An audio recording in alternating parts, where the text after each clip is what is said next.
relates to instances dating back over more than a year of minor technical errors in relation to labelling or other technical requirements during this time. It's disappointing that no notification was given prior to that suspension taking effect today. Nonetheless, the government will work with those processes as comprehensively as we can to ensure that not only have they rectified any issues that may have occurred in the past, but they comply with all requirements and ideally get their permits reinstated as quickly as possible. We have seen this type of incident occur before. Several years ago, 6 processors faced a very similar action that was put in place, and work by industry together with government at that time managed to ensure the permits were reinstated, and clearly we have initiated work across David's department, my department and with industry to put in place the effort necessary to provide the strongest possible case for the reinstatement of these permits. This is an understandable concern for Australian agriculture. Thousands of jobs relate to these meat processing facilities. Many more farmers rely upon them in terms of selling cattle into those facilities, and it is a very important market for Australia. But I would emphasise there are many other meat processing facilities that will continue under their approved permits to send product to China, as they do indeed around the rest of the world.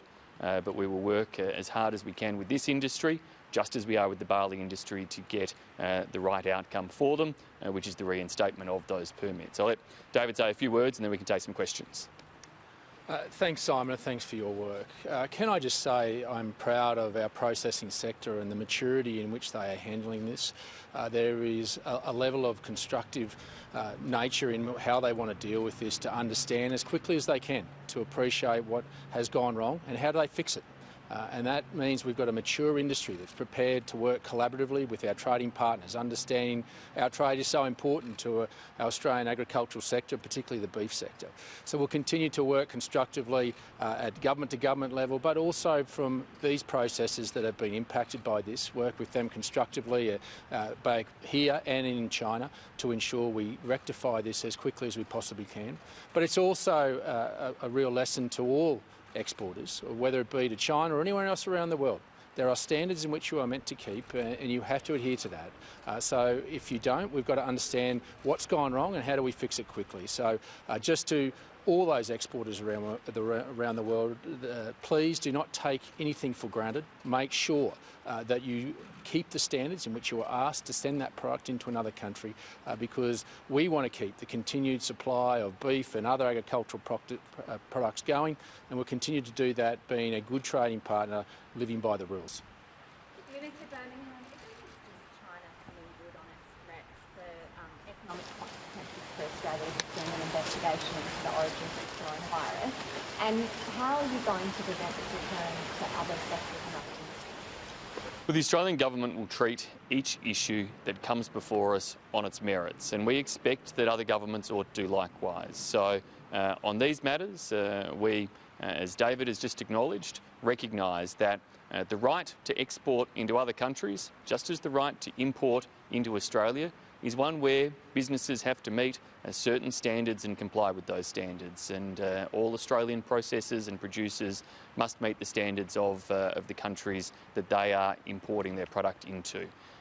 In terms of these processes, we think these are minor technical breaches. It is clear that they ought to be able to resolve them. Many of them will have resolved them already and put in place new processes. We'll make sure they are thoroughly explained to Chinese authorities, and we hope that they can be reinstated at that point. Minister, how can you be sure this is about minor technical breaches and not the position taken by the Prime Minister on his global push for a COVID-19 inquiry? What informs you that this is all about just technical breaches? Well, as I said, we are treating these issues as issues that the government and producers need to respond to based on the merits of each that come before us.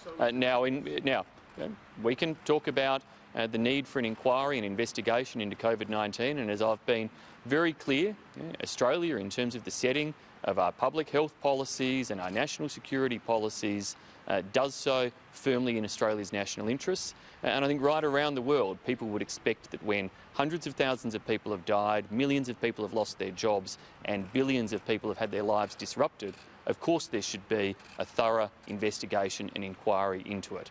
But it's in no way related to the export arrangements for Australian beef or for Australian barley or for anything else. We certainly don't see any relationship, and we would expect that no other counterpart country should see a relationship between those factors either.